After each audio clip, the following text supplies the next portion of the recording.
So we were trying to go to. Oh, so this is. I think that was the right one. Okay, we'll go back here and see if we can get. Oh, I see what's happening. That's you. So, all right, here we are. All right, welcome back, YouTubers. This is Inland Northwest Native News. I'm your host, Jeff Ferguson. And I'm your co-host, Margo Hill. Gesquokst. All right. We are having some technical difficulties this morning. It has been a while. You know, we realized that it has been, gosh, I was looking at these numbers, and it's been a few weeks. We haven't been up, and we apologize for that, but we have quite a few different things that have gone on. We'll talk a little bit about that. Let's see if I can get this to go here. Okay, yeah, so we have quite a few different things that happen over the last few weeks, but we want to thank you for joining us. If this is your first time here, we say lemlemsh. Thank you for joining us. Here at Inland Northwest Native News, we cover news and events for 11 tribes of the Inland Northwest.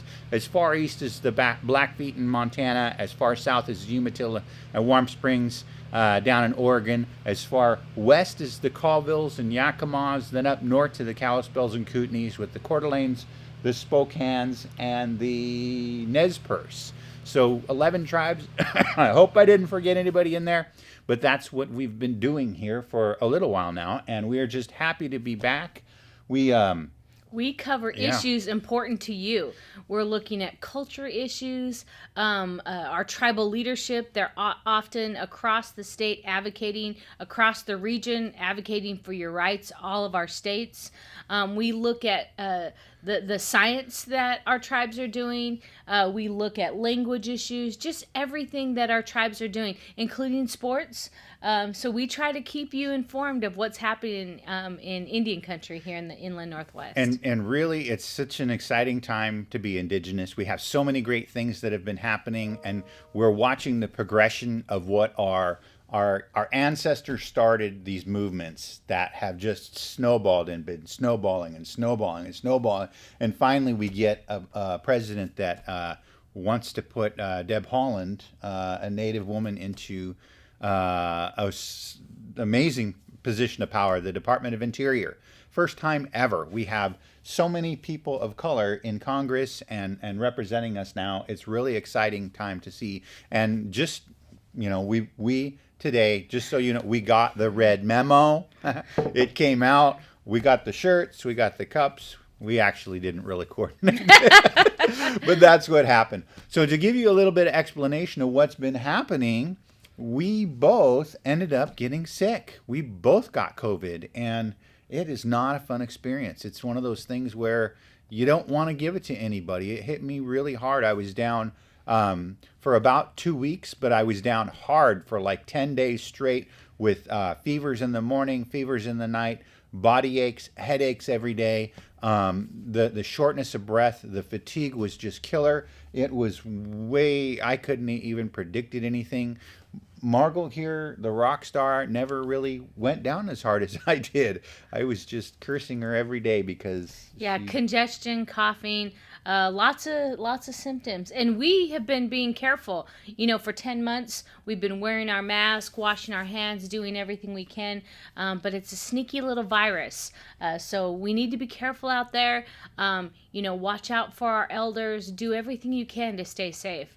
You know, a lot of folks are working across Indian country to get the vaccination, and we'll talk a little bit about that later. Yeah, so we ourselves actually ended up getting a vaccination. It's been, what is it? Has it? Couple weeks already? Couple weeks now. Oh, wow. Yeah. And that was kind of strange because they told me going in, they told us both going in that we might have some symptoms that reoccur because of the vaccination. And so we got Moderna. We got our first Moderna shot. And Margo, what was your experience with it? I had little to no reaction. You know, my arm wasn't really sore. I went and did my pump fitness exercise class with my friends. So I don't think I really had much of an effect on me at all. And so we both got them, and we could barely feel it go in. You know, it was just, another vaccination. Didn't even hardly notice it when they were all, they're like, all done. Okay, well, that's not bad at all. But then the next day, well, even then, before we left, I was like, I could feel because they asked you to stick around for like 15 minutes to see if you had any side effects. But I could feel a little bit of tension in my chest. And I was kind of like, okay, I think I'm going to be okay. And then the next day, I ended up getting a headache, and my eyes that was one symptom that I had through COVID, was my eyes got super dried out, and they felt like they were swelling up and all red, and I could feel my eyes starting to burn again, and a little bit of a headache coming on, and then the fatigue. So the day after I got mine, I went out and ran a few errands, and I came back, and I was just wiped out, man. I was back by like 6 p.m., and I went down for the count. I was down probably solid, 12, 13 hours or something. Mm-hmm. But then after that, then I had a sore arm for 3 or 4 days, and kind of hard to sleep on. So it was kind of an interesting experience. I thought I was going to get sick all over again, but all that stuff went away. So it's different for everybody. Yeah. I cleaned house, did laundry, and read some articles. So, She could have been out here doing this show, Actually, so we really missed you guys. We had kept, our intention was to do Monday, Wednesday, Friday, 8 to 8:30, and so we're just doing our best to keep bringing you the news. Yeah, and a quick shout out to Francis. We heard Francis up on the Kalispel res was just checking us out. So quick shout out to Francis. Thanks for tuning in, man. Squoked Francis Kaluya, Kalispel res. All right, yeah, and so in addition to that, we had some folks that we lost to COVID that were really close to us. And that was really hard because I had an uncle that passed, that went, and his progression was so quick. I saw him Christmas Eve. He checked in on New Year's Eve. And then it was just, I think about 2 weeks after that. And then he never recovered. It was a combination of pneumonia and COVID, and they put him on a ventilator, and they kept kind of rolling him over, and they kept him pretty sedated, but it hit him really hard, and that was something that we ended up experiencing, which we hadn't quite yet had anybody that close to us. And so prayers for his family, his kids, and the rest of my family. It's hit us pretty hard. So there are reasons we haven't been able to get on and do the show. And I wanted to mention really quickly, we wanted to do this show today because we're not going to be able to do Friday, but we'll be back next week. Got to go and have some more doctor's appointments for me on Friday, so I'm not going to be able to do that. Just trying to get things rolling, but... we just want to give a shout out to the gravediggers up at Cusick, and everybody that helped with the services for Uncle Gary up on the Kalispel res, and prayers again for all the Big Smoke Campbell family. Jeff, do we want to jump into a couple of our stories on talk about the COVID vaccination? We do. Okay. See if I can remember how to do this. Yeah, we're a little rusty. We were running around trying to make sure everything was plugged in. Couple minutes late going live. So from the Muckleshoot Reservation? Yeah, this is Muckleshoot. This came out of the Seattle Times. This was actually pretty exciting. I will show you this, the visual on it, and then kind of get going. Okay, so there were hundreds of cars wrapped around the Muckleshoot Indian Reservation's health clinic, where tribal employees and their families lined up on Sunday to receive the first doses of the Pfizer vaccination. There was music by Lauryn Hill playing over speaker. Volunteers in white tents registered patients in their cars. One example, Lawrence Folks, a 32-year-old computer technician and enrolled Muckleshoot tribal member, received his first dose from the comfort of his car that morning. He was very nervous, but he got vaccinated to protect his multi-generational household. So folks, has parents and grandparents, kids living. So There were members ranging from 3 years old to 65 years old. And, Jeff, only 2% of the population have been vaccinated. But we're finding that Native Americans are more willing than the general population to get the vaccination. And this is out of a report from the Seattle-based Urban Indian Health Institute, surveying 1,435 Native Americans in 46 states, that they were willing to receive the vaccination. So Abigail Eckehawk, the director of the Institute, is doing some of that research so we can find out how this is getting out to Indian country. I just got to commend our healthcare workers and our tribal organizations. We are doing everything we can to get our vaccinations out across our communities. Northern Quest sponsored like 600 vaccinations to their employees and to the public. Native Project, they've vaccinated the frontline health workers, Native nurses, and then also teachers from the reservation schools. So shout out to Tony Lodge and the Native Project. Yeah, it's actually been pretty exciting because when we look at, so one of our subscribers, Herb, he's an elder, and he mentions here that he Friday, it'll be 2 weeks since he got his second Moderna. And if you look at the general population, man, there are so many people out there that still have not received their first vaccination. And here, some of the elders already have their second vaccinations. I know some of the Kalispel elders were some of the very first in Washington State to get the vaccination. And it's kind of interesting for me to look at the history of Indian people and the government and healthcare and all of these different things. So I think it's a combination of Indian people's passion to preserve the culture and the heritage and the bloodlines and our tribal members and all of these different things, and then a real coordinated effort to be able to get the vaccination into the arms of our tribal citizens. So it's really exciting to see that. We've had so much skepticism, but I think that I think we a lot of times put our faith into all of the technology and all of the sophisticated, educated people out there that put all the extra hours into getting it going. And I think we're like, it's either going to work or it's not. And Native Americans, we are the founding fathers of a lot of science. And so when we understand biological systems and we watch the animal people, we are through observation, we really take science to heart.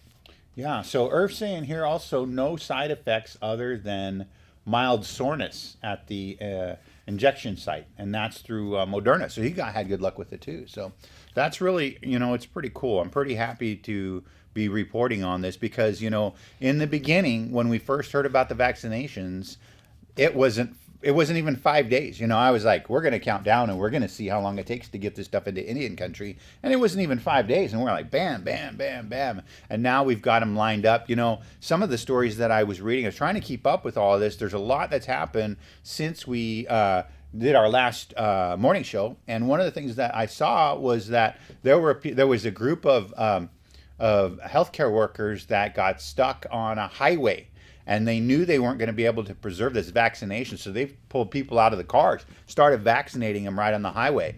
Then when you talk about the Kalispel tribe, and you talk about, I know that they were giving out vaccinations because they had excess for as many as they had. And then the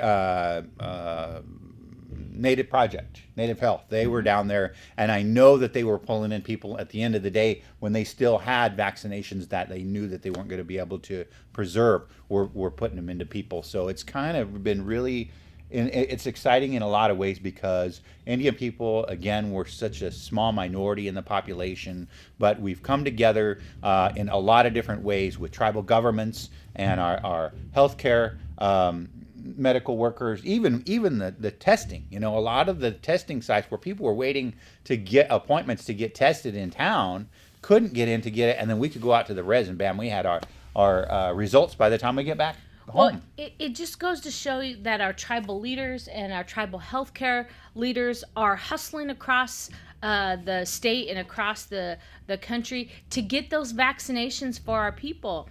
They're working hard. They work on Saturdays. Native Health was down there doing vaccination on Saturdays. So we really appreciate all the work they're doing and their leadership. Our tribal leaders are trying to make sure, and we're setting priorities with our language speakers and teachers. So that's really nice. That was really cool. I heard the elders and language preservation and teacher, frontline workers and, the people that are really there to help preserve the culture and preserve the people. So we got a comment here from Mr. Nobody. All right. Shout out to Mr. Nobody. Good morning, Mr. Nobody. All right. I got my Pfizer at Native Project.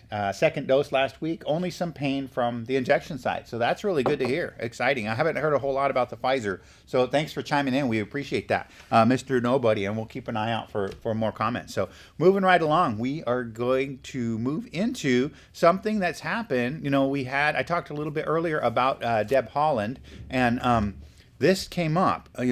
Conservatives circle up to oppose Haaland's nomination as Interior Secretary. So when this article first ran, I think this article says that there was as many as 10 conservatives that had rallied to oppose Deb Haaland's nomination for the Interior Secretary, and last I heard it was up to 15. But I also know that there are a lot of our non-native allies in there that can keep this ball moving.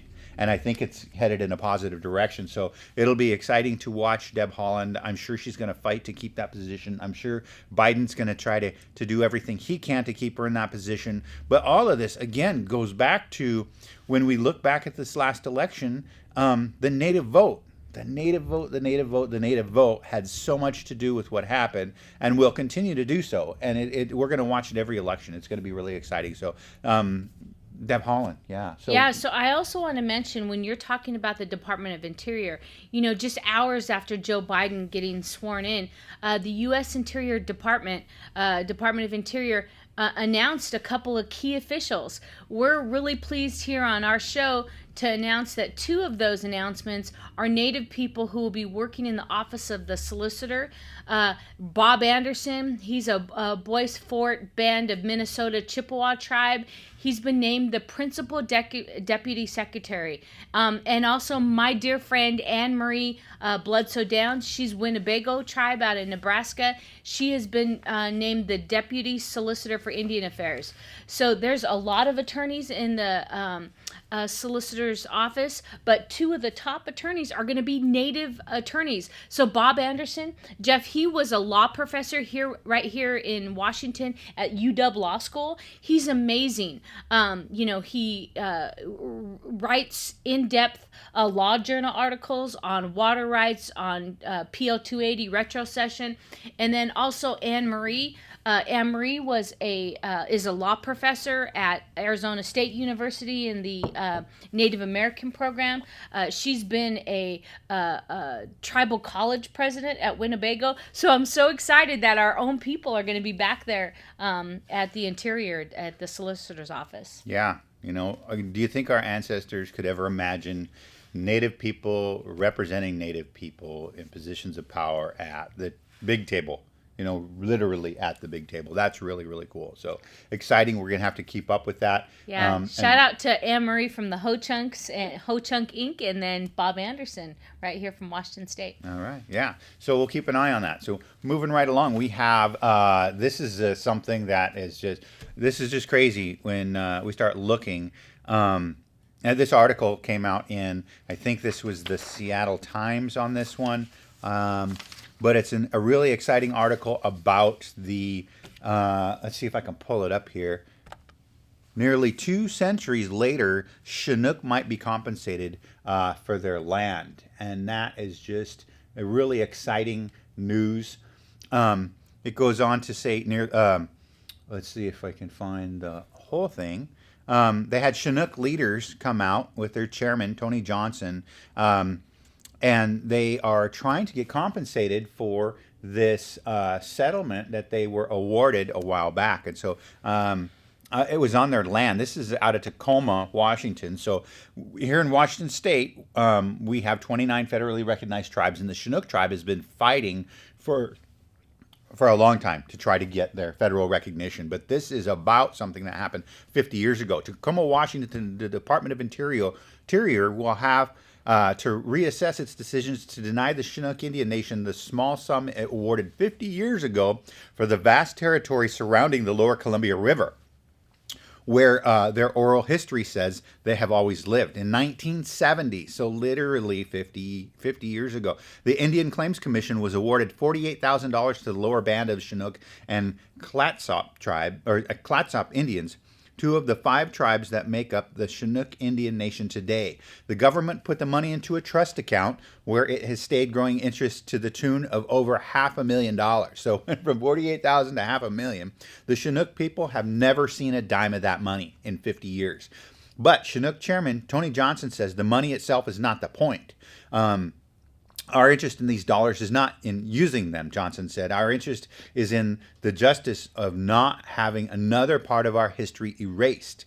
The amount of this award is egregious in terms of the amount of money we were awarded for some of the most beautiful and important lands in the United States. So this is down around the mouth of the Columbia at the Pacific Ocean. Despite a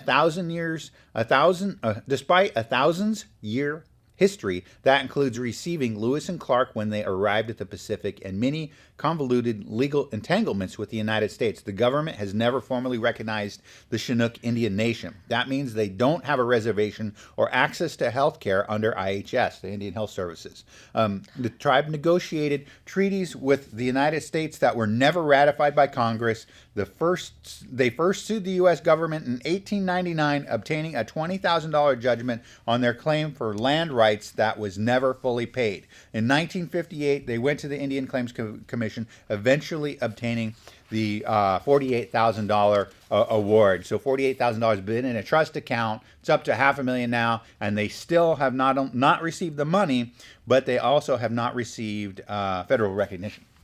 So, Jeff, when we talk about federal recognition, that's a legal concept. You know, it's kind of historically was hit or miss. Some tribes easily had federal recognition. Other tribes have had to fight for it, even though we know historically the Chinooks as a tribe are very well documented. In fact, Governor Stevens, when he was negotiating the treaties here in Washington across the state in 1855, the Point Elliott Treaty, the other Stevens treaties, he was using the Chinook language. So here's a very established tribe, historically documented.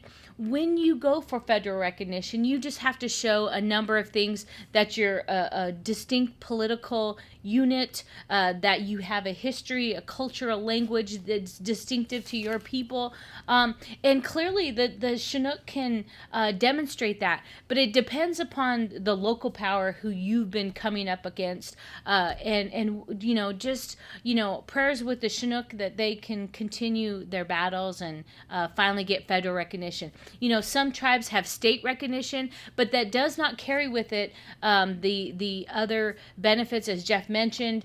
Federal recognition allows you to have Indian Health Service and the things that we negotiated in cessions of our land. We reserved our lands for healthcare and education, and we ceded lands to the United States government. And as far as I know, when it came out to CARES Act money, that only went to federally recognized tribes. Yep. That did not go to state recognized tribes. Yep. I could be wrong, but I hadn't ever seen or heard anything, any of that money going to state recognized tribes.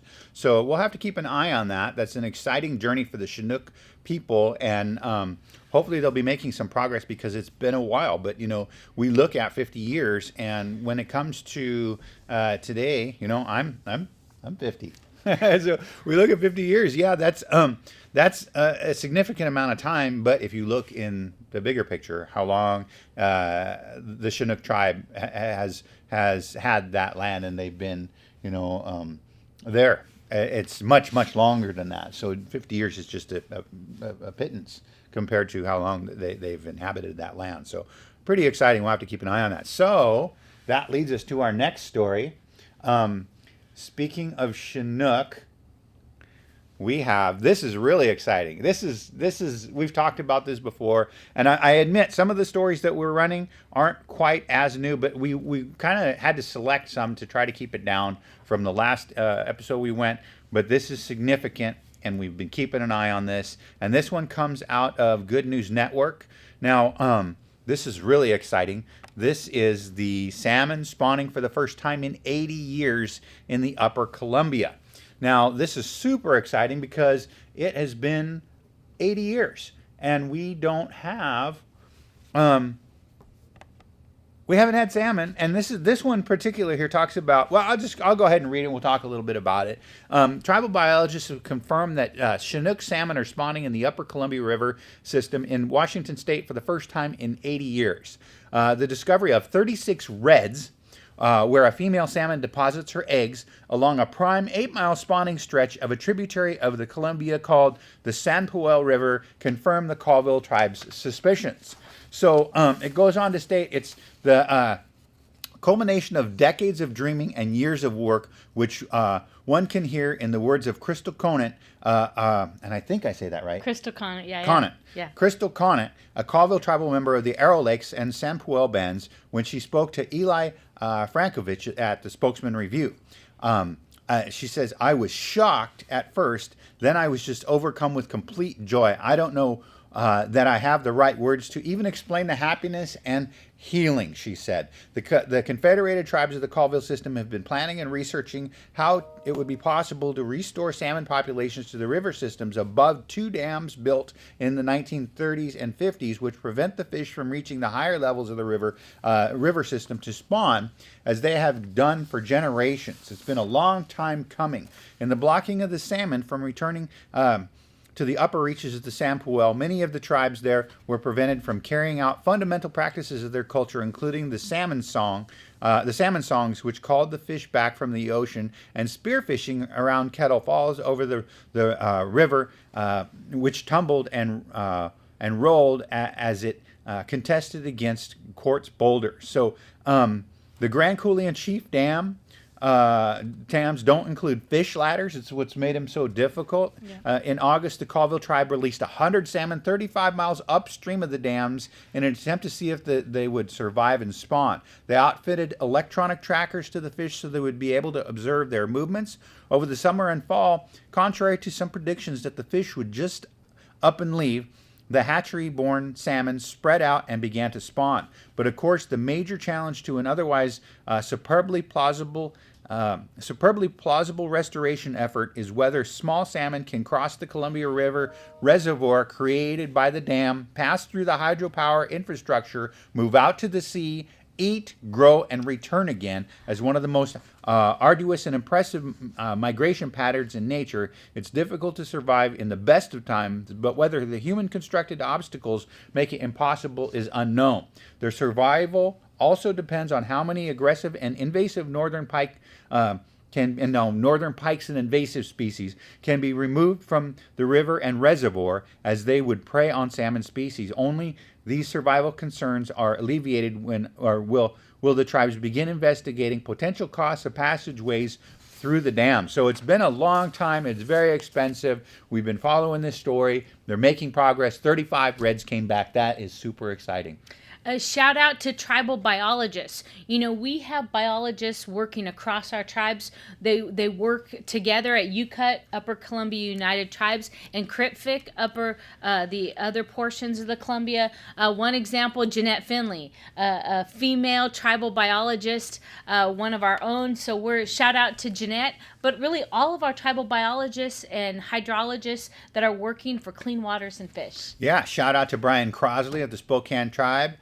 He's doing wonderful things. There was an article I just read about that. Maybe I'll try and get it up for the next episode. But he helped work on the water quality standard video that we worked on. Shout out to Brian Crosley, and shout out to Joe Maroney for the Spokane tribe, one of the fish biologists up there on the Pend Oreille River. So the Pend Oreille is a tributary of the Columbia that actually feeds in the Upper Columbia up in Canada. But it is one of those tributaries that, you know, needs to see the salmon come back. It's so exciting. We got to see the releases. There have been several releases. So they had release on the Sanpoel. There was a release further downstream just above the the Grand Coulee by the Colvilles. There was a release at Shimmikin Creek a couple years ago. Last year they released.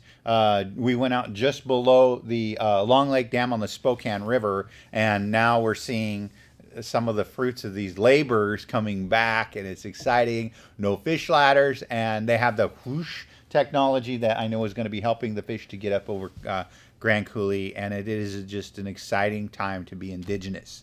80 years later, again, we are our ancestors' wildest dreams. So we have one more story. I know that's getting to be about our time.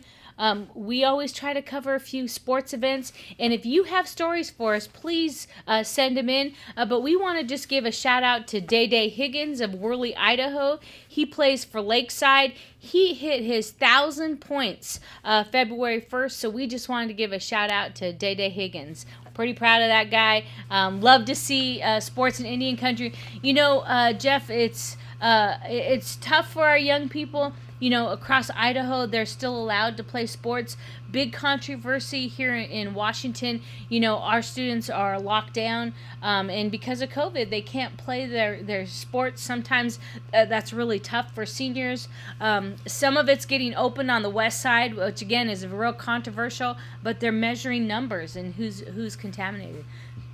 So, shout out to Day. Good job. 1,000 points. That's very impressive. That's impressive for anybody, really, to be able to do that. And it'll be exciting to watch his progress. So, yeah. And then birthday shout outs. Just wanted to say, Barbara Gagnon, happy birthday. We love you. We appreciate you. Keep doing the good work. Also, Alima Bird does a lot of good work for our tribal communities. Rich Tenasket, a former tribal council out at the Colville Indian Reservation, Omak, and Scott Pion, our very own food services commodity guy. Thank you for keeping our people fed. Yeah, so that being said, I think that's all I have. We appreciate you guys being here. You know, so much of this, we were cramming a lot of stories in, but I think a lot of this has to do with just trying to stay focused, connecting with our leadership and our followers. I'm going to do this really quickly. So it's exciting. We're happy to be here. Thank you once again for joining us. We won't be back on Friday, but we will be back next week on Monday, and we're going to have some new stories, and we're going to follow up on some old stories. So we raise our hands to you. Lem lem she uhoy.